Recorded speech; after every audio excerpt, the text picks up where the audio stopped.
Hey guys, and welcome to my channel. This video is viewer requested, and they did ask me to make a video about co-parenting with a narcissist. All right, so let's talk about it. If you are currently sexually active with a narcissist, if you are thinking about getting pregnant with a narcissist, if you are already pregnant by the narcissist, and if you already have a child or children with narcissists, you've come to the right place. You're going to see what you will be looking forward to, what you're already going through, and what is coming your way. Now, in this situation, it might feel hopeless, especially for those that are already in these shoes, but you do actually have options. So let's talk about what these options are and what this looks like when we're dealing with the narcissist in a co-parenting setting, okay? So you can deal with them. You can choose to just deal with them legally. That is an option. That is an option. And in this option, you're either going to take the stance of trying to make them accountable, because most often, especially with a lower level narcissist, what will happen is once the relationship is over, because we're talking about co-parenting means you guys aren't together anymore, okay? So once that happens, the narcissist's undivided attention will go to the new supply. Yeah. And basically, they don't want any responsibility to anything that has previously happened, just like they don't want responsibility to anything that previously happened in their life before whoever they're with now came along. As you can see, they have that trail of being irresponsible. They're not trying to give you any of their supply and resources, which is their money for child support. They can't be bothered with that. Their focus is always going to be on their best interest. And keeping that in mind, a lot of people who are dealing with narcissists may choose to just deal with them legally. It's a way to twist their arm to get them to be accountable on some type of level, because you have to also understand that the narcissist will try to fight tooth and nail to avoid this accountability. They will try to do anything that they can to not pay child support or to make that amount as small as possible. Even if they have to try to take custody of the child, even though they legit don't care about spending time with the child, they'll make their new supply take care of the child, but it'll save their pockets. And, the judge doesn't know that. We may know it. So if you are going to be taking this stance with a narcissist and you know that they have toxic or abusive behavior, start accumulating your evidence now so that when you get before a judge, if they do try to pull that card, you've already prepared yourself for that card. Okay. And this is for you guys that are pregnant with a narcissist right now. You need to be considering all angles, because I never want any of my viewers to be blindsided in life by anyone. And when we give people the benefit of the doubt, and when we put it past them that they will or will not do something, this is exactly what will happen, okay? So you don't know how nasty this narcissist can get with you, especially when it comes to protecting their little pennies, okay? Or it could be a narcissist with a lot of means, and they still want to be penny pinchers because they only like to spend money on the things that they want to spend money on, for things that will give them admiration or things that help them. Paying child support isn't one of those things that they consider that to be. That's giving free money away to most narcissists, unless you're posting that check up and bragging to everyone about every penny that they give you and making sure that everyone knows it, and he's getting adorned for doing what he should be doing anyway, especially if he has a lot of means. He should be doing the most, but he wants to be praised for this, and this is what I'm going to be talking about as the video gets further. Just learning how narcissists think in the event that you do one of the options that I'll get into in a little bit. But yeah, back to legally. You could be doing it to make them accountable, or you can be doing it to take rights away.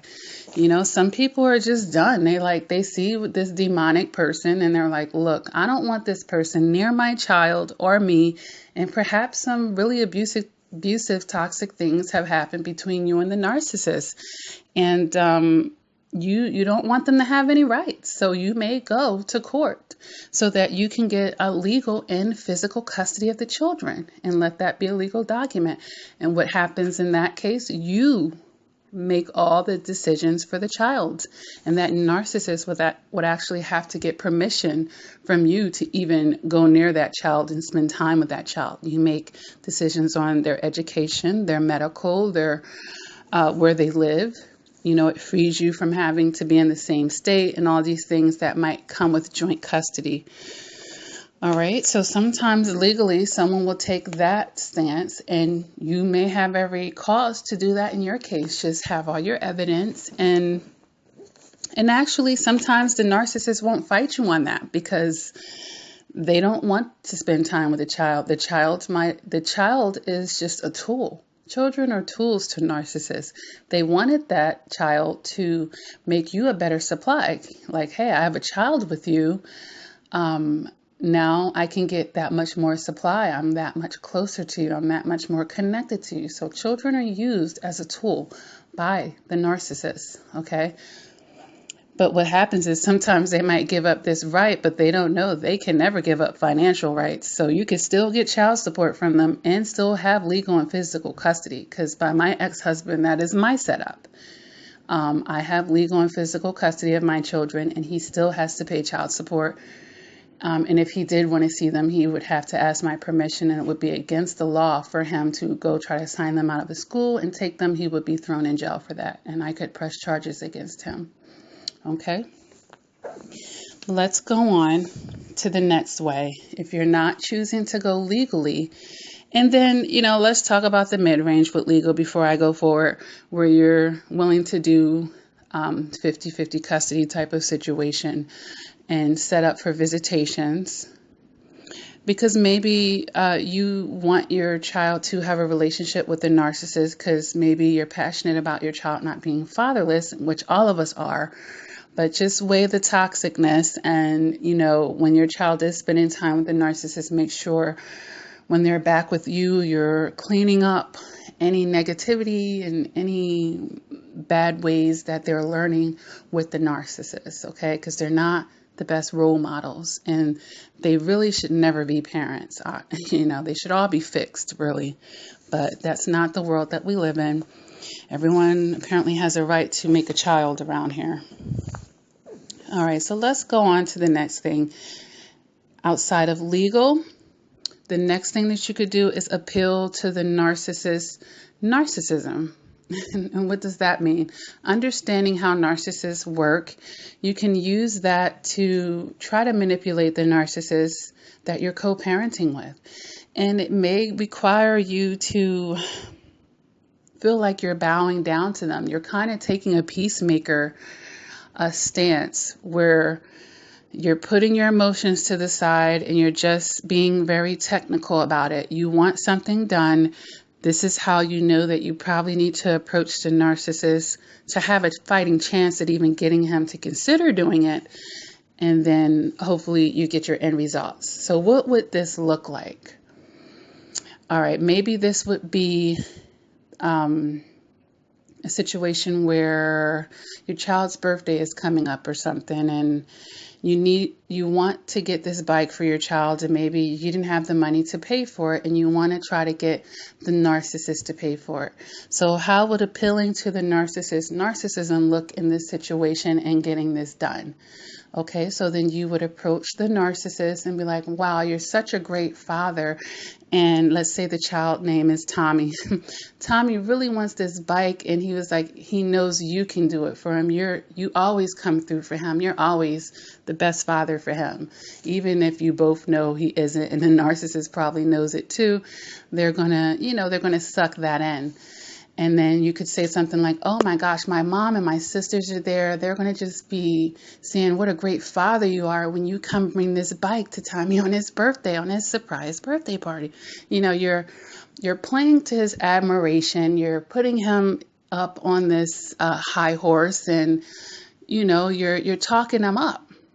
And then that may actually trigger the narcissist to want to bring the bike and be the superhero and look good in front of the crowd and Tommy gets his bike, the narcissist gets the admiration. You don't have to worry about spending that money out, and everybody kind of wins. You know, it just kind of takes you constantly behaving this way to the narcissist. So appealing to their narcissism, you know, basically playing the peacemaker might help you out, may help you get 20% out of 100%. You know, it may not help that much, but I guess it'll keep some kind of working relationship that you could have between you, the narcissist, and the child, or basically you're helping the child and the narcissist stay bonded and connected in that way. And, you know, for all it's worth, it's up to you to decide for all that's worth for you. Okay. And it may be worth it to some people, and that's a way that you can approach things. All right. And actually appealing to the narcissist, narcissism may actually require you at that point to continue to be a supply.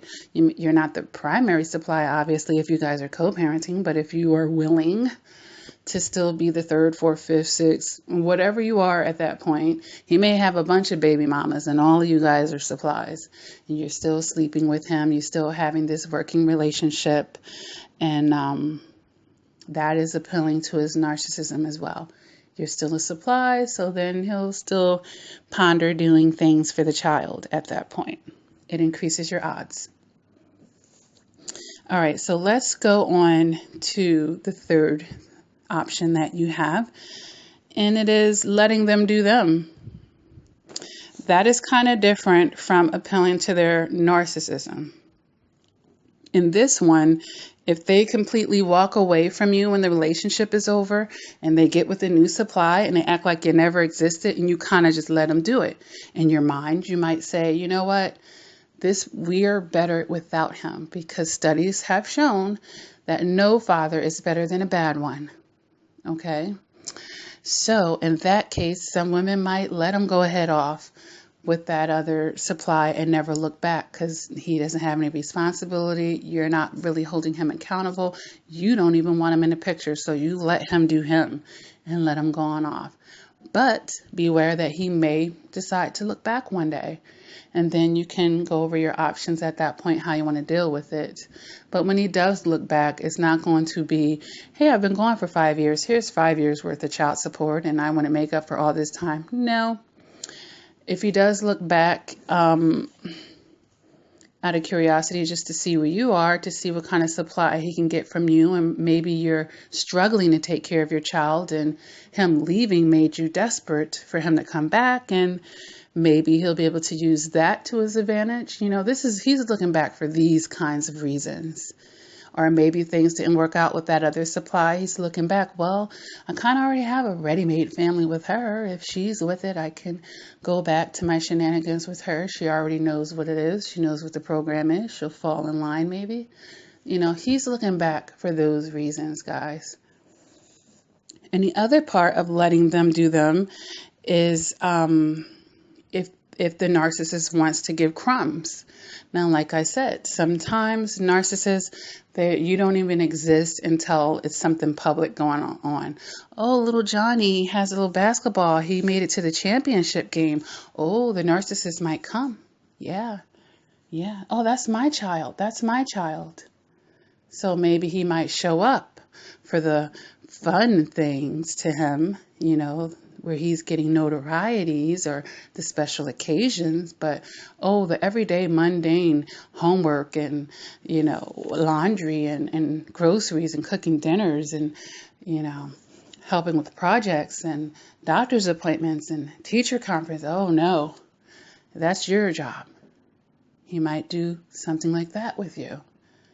So, I mean, it's up to you what you want to accept or not accept from the narcissist. But, you know, this is an intro video to co-parenting with a narcissist.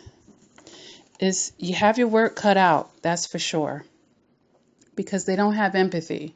They don't care that you're pregnant with their child. They don't care that your feet hurt. They will expect you to maintain the supply that they've been getting from you through that whole pregnancy. And they're already seeing other people behind your back anyway. Now they probably feel very validated and, oh, you're a big pig now. Oh, yeah. I get to sleep with this other person. I don't have to tell you about it. He wasn't going to tell you about it anyway, but he feels justified. Oh, what am I supposed to do with that big belly? What else am I supposed to do? Of course I'm gonna, you know. This is a narcissist for you. They're very entitled. You could have just had that baby and out of the hospital. If you're dealing with a lower level narcissist, you can expect to be going back to work ASAP unless you have a nice little cushion of eggs or credit cards that you can live off of, because he is not going to have the money. He is not going to have the money. He's pretty much a sperm donor. A sperm donor, honey. And I hate seeing women have it hard like this. I have been in a struggle myself. I hate that. I hate that. But this is what happens when we get pregnant by a narcissist. And then if he does have the means, if he does have the money, he might fight you tooth and nail about the amount of it. You guys will be in and out of court. And then he'll try to even take custody of the child just to keep money out of your pocket. And like I said, it will not be about that child at all. It will just be about his bottom line. So co-parenting with a narcissist is just understanding that the child will never come first to the narcissist. The narcissist does not love that child and never will. So it can feel like an uphill battle, but as I said, you guys do have choices, and maybe one of those options that I talked about will appeal to you. And maybe sometimes you have to do a mixture, you know, mix it up. I'll do a little bit of this, I'll do a little bit of that. You know, it really just depends. All right, so I'm going to cut this part 1 video short here because we're approaching 17 minutes. If this video resonates with you, go ahead and hit the like button. If you haven't done so already, please go ahead and subscribe to the channel. I do post videos quite frequently. If you have any video suggestions, you can leave them in a comment or you can email me. That's in the description. And it's CoachLakia@gmail.com. I hope this was helpful to you guys. And until next time, take care.